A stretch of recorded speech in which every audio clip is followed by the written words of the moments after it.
और विधायक अमानतुल्लाह के घर एक्शन पर संजय सिंह के भी स्टेटमेंट। उन्होंने लिखा कि सुबह सुबह अमानतुल्लाह के घर ईडी का धावा देखा गया, मोदी की तानाशाही, ईडी की गुंडागर्दी जारी है। तो ये तमाम बयान संजय सिंह की तरफ से।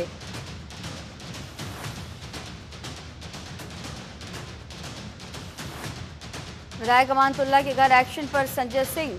ने तमाम स्टेटमेंट दिए हैं। उन्होंने कहा कि सुबह सुबह अमानतुल्लाह के घर ईडी ने धावा बोला है, मोदी की तानाशाही, ईडी की गुंडागर्दी साफ तौर पर देखी जा रही है। तो लगातार जांच एजेंसियों पर विपक्षी दल के नेता बार बार सवाल भी खड़े करते रहे हैं। और इन सब के बीच ये बड़ी अपडेट, जहां आज आम आदमी पार्टी के विधायक अमानतुल्लाह के घर ईडी की टीम पहुंचे। खुद अमानतुल्लाह ने अपने सोशल मीडिया प्लेटफॉर्म के जरिए इसकी जानकारी दी है।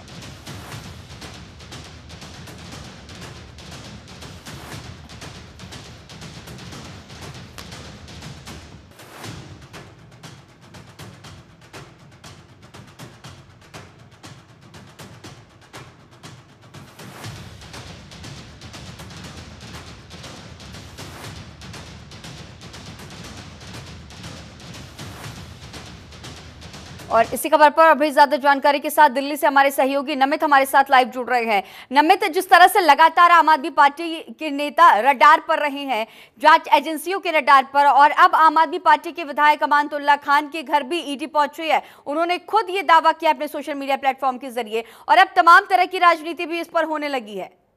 एक बार पूरा मामला विस्तार से बताइए। देखिए, दरअसल ओखला से विधायक है अमानतुल्लाह खान आम आदमी पार्टी के। ये साल 2016 का मामला है, जब वक्फ बोर्ड के चेयरमैन थे अमानतुल्लाह खान, और उसमें अनियमितताओं का आरोप जो था वो अमानतुल्लाह खान के ऊपर लगा था। साल 2016 में सीबीआई ने पहला केस दर्ज किया था, और उसके बाद हमने साल 2022 में देखा दिल्ली की एसीबी यानी कि एंटी करप्शन ब्यूरो की तरफ से भी अमानतुल्लाह खान के खिलाफ केस दर्ज किया गया, और एंटी करप्शन ब्यूरो ने अमानतुल्लाह खान को गिरफ्तार भी किया था, लेकिन 10 दिन के बाद ही उनको बेल मिल गई थी। दूसरा, पिछले साल अगर हम बात करें अक्टूबर के महीने में इस पूरे केस में ईडी की एंट्री होती है, और ईडी जो है वो अमानतुल्लाह खान से पूछताछ करती है। लेकिन अभी कुछ देर पहले ही यानी कि 6:30 बजे के आसपास अमानतुल्लाह खान ने खुद एक्स पर ये जानकारी दी कि उनके घर पर ईडी की टीम पहुंची है उनको गिरफ्तार करने के लिए। और सोशल मीडिया पर जो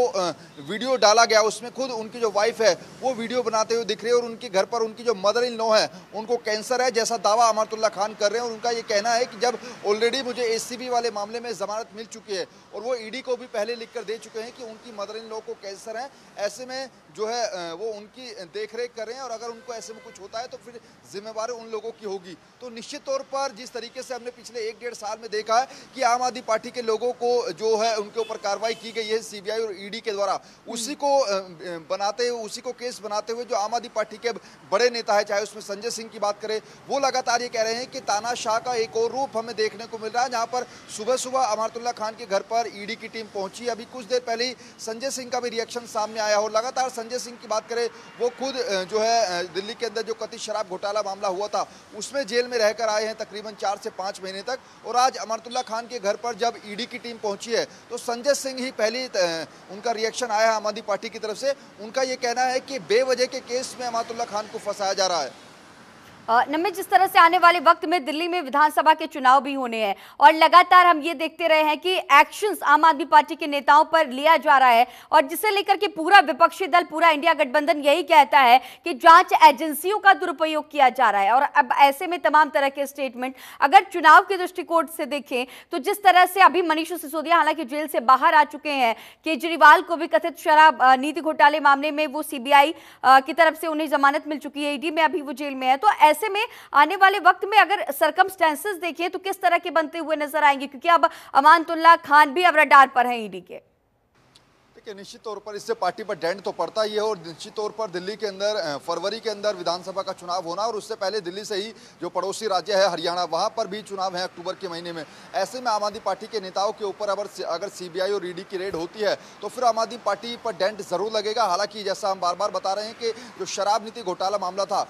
उसके अंदर अरविंद केजरीवाल ऑलरेडी जेल में है। 5 सितंबर को उनकी बेल पर हायरिंग भी है सुप्रीम कोर्ट के अंदर। लेकिन ऐसे में अमानतुल्लाह खान के ऊपर जो उनका पुराना मामला है साल 2016 का, उसमें अगर ईडी की टीम पहुंची, हालांकि अभी जो जानकारी मिल रही है सर्च जो है वो किया जा रहा है अमानतुल्लाह खान के घर पर, लेकिन अगर उनकी गिरफ्तारी होती है तो फिर आम आदमी पार्टी के लिए मुसीबतें बढ़ेंगी, क्योंकि फरवरी के महीने में चुनाव है। आम आदमी पार्टी नहीं चाहेगी कि उससे पहले उनकी पार्टी का कोई भी नेता गिरफ्तार हो या फिर उसके ऊपर सीबीआई या फिर ईडी की रेड हो। हाँ, ये जरूर है कि पिछले 1-1.5 साल में सीबीआई और ईडी की छापेमारी का मुद्दा जो है वो इंडिया अलायंस के नेताओं ने पुरजोर तरीके से उठाया है। चाहे उसमें झारखंड के मुख्यमंत्री हेमंत सोरेन की बात करें, जिनको गिरफ्तार किया गया था, उस मामले पर भी इंडिया अलायंस के नेताओं ने खुलकर बोला था। इसके अलावा मनीष सिसोदिया हो, संजय सिंह हो, अरविंद केजरीवाल हो, इसके अलावा भी कई इंडिया अलायंस के तमाम बड़े नेता हैं जिनके ऊपर ईडी सीबीआई की रेड हुई और जिसको हमने देखा कि लोकसभा चुनाव 2024 जो हुआ उसमें भी इंडिया अलायंस के नेताओं ने प्रमुखता से उठाया था। लेकिन हाँ, ये जरूर है कि 2025 के विधानसभा चुनाव जो कि दिल्ली में होने हैं, उससे पहले अगर अमानतुल्लाह खान की गिरफ्तारी होती है तो फिर आम आदमी पार्टी को एक बड़ा झटका जरूर लगेगा। जिस तरह से चुनाव का आपने जिक्र किया और इन सब के बीच ये रेड चल रही है, क्या इससे इन सब के दरमियान क्या अभी तक ईडी के किसी भी अधिकारी की कोई स्टेटमेंट सामने आई है नमित? देखिए, अभी तक क्योंकि जो वीडियो में चीज़ें दिखाई दे रही हैं उसमें ईडी का एक जो अधिकारी है वो अमानतुल्लाह खान के गेट पर खड़ा है, वो ये कहता हुआ नजर आ रहा है वीडियो में कि हम सर्च करने के लिए आए हैं। लेकिन अमानतुल्लाह खान उसी वीडियो में कह रहे हैं कि जब पूरे मामले की जांच हो चुकी है तो आखिर फिर किस बात का सर्च। और ऑलरेडी उन्होंने ईडी को चिट्ठी में लिखकर ये दे रखा है कि उनकी मदर इन लोग को कैंसर है। हालांकि ऑफिशियली तौर पर अभी ईडी की तरफ से कोई आधिकारिक बयान तो नहीं सामने आया है, लेकिन जिस तरीके के दावे आम आदमी पार्टी के नेता कर रहे हैं, चाहे उसमें अमानतुल्लाह खान हो जो खुद इस पूरे मामले में आरोपी है, इसके अलावा संजय सिंह हो, वो लगातार ये कहते हुए आ रहे हैं कि बेवजह की जो परेशान है वो हमारे नेताओं को किया जा रहा है। तो अभी केवल एक तरफ का वर्जन जो है वो निकलकर सामने आ रहा है। हो सकता है कि थोड़ी देर के बाद ईडी की तरफ से भी कोई ऑफिशियल स्टेटमेंट जो है वो सामने आए और फिर ये पता लगे कि आखिर क्या साल 2016 के ही मामले में सर्च करने ईडी की टीम पहुंची थी या फिर इसके अलावा और भी कोई मामला है। नमित, जिस तरह से अभी आप लोकसभा चुनाव का जिक्र कर रहे थे कि ईडी सीबीआई की रेड को पूरा विपक्षी दल खूब भुनाता हुआ नजर आया, और ऐसे में हमने ये भी देखा कि जब अरविंद केजरीवाल जेल में गए थे तो इमोशनल कार्ड का भी दौर खूब था और अब विधानसभा चुनाव भी होने हैं। कितना असर इमोशनल कार्ड देखने को मिलेगी, क्योंकि ऐसे में जो सर्कमस्टेंसेस बनते हुए नजर आ रहे हैं, लगातार जो नेता है आम आदमी पार्टी की, जब एक तरफ आम आदमी पार्टी के वरिष्ठ नेता मनीष सिसोदिया जेल से बाहर आए हैं और वो घर घर जा रहे हैं बेहतरीन छवि बनाने के लिए, लोगों के दिल में एक बार फिर से वही जगह बनाने के लिए, और ऐसे में फिर से एक बार ईडी सीबीआई की रेड। देखिए, निश्चित तौर पर इसमें कोई दो राय नहीं कि अगर दिल्ली के अंदर कोई भी हैपनिंग होती है आम आदमी पार्टी के नेताओं के ऊपर तो उससे असर तो पड़ता है। हाँ, ये जरूर है कि पिछले